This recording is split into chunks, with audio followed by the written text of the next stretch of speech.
Alam nyo mga kaprati, may diskarte akong ituturo sa inyo kung ano ang the best na gagawin ninyo kapag nagtitipid kayo sa materyales at gusto ninyo na mapabilis pa yung bahay ninyo o yung project ninyo. 'Di ba minsan ang palitada nagpapatagal, sa finishing nagpapatagal. Ito yung gawin ninyo mga kaprati.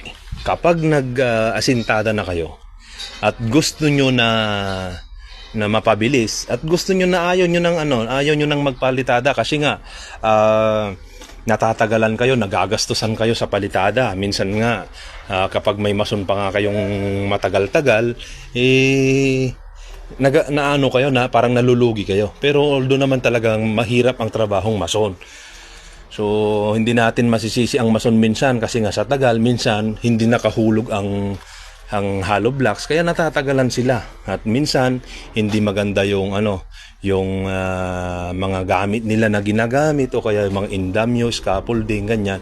So nangyayari yan, natatagalan sila. Maraming dahilan para matagalan sila. Kahit nagaano kakabilis kung wala naman silang ikakabit o kaya wala naman masapat na scaffolding o ganyan, matatagalan lalo sila. So ngayon mga kaprate, bibigyan ko kayo ng tips para sa ganon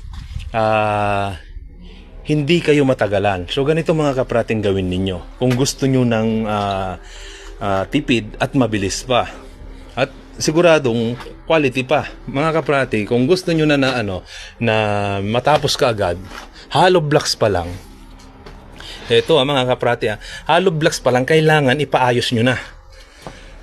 Dito kasi sa ibang bansa, hollow blocks pa lang talagang 0-0 na, wala ka nang hindi tumbado na ganyan.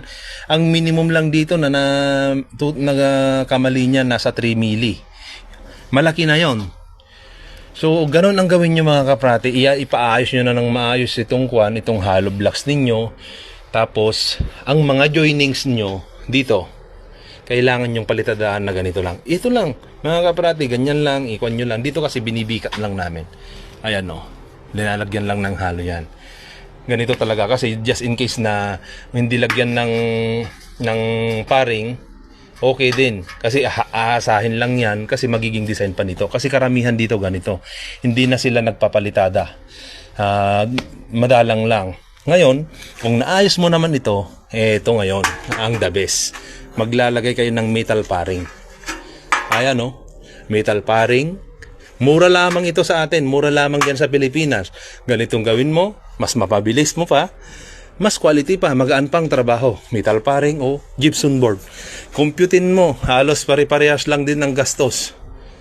Kasi ito baka yung 4 na wall mo, mabilis mo lang matapos. So ganun yung diskarte. So hanggang dito na lamang, ako po si Kaprati na ang nagsasabing ligtas ang may alam.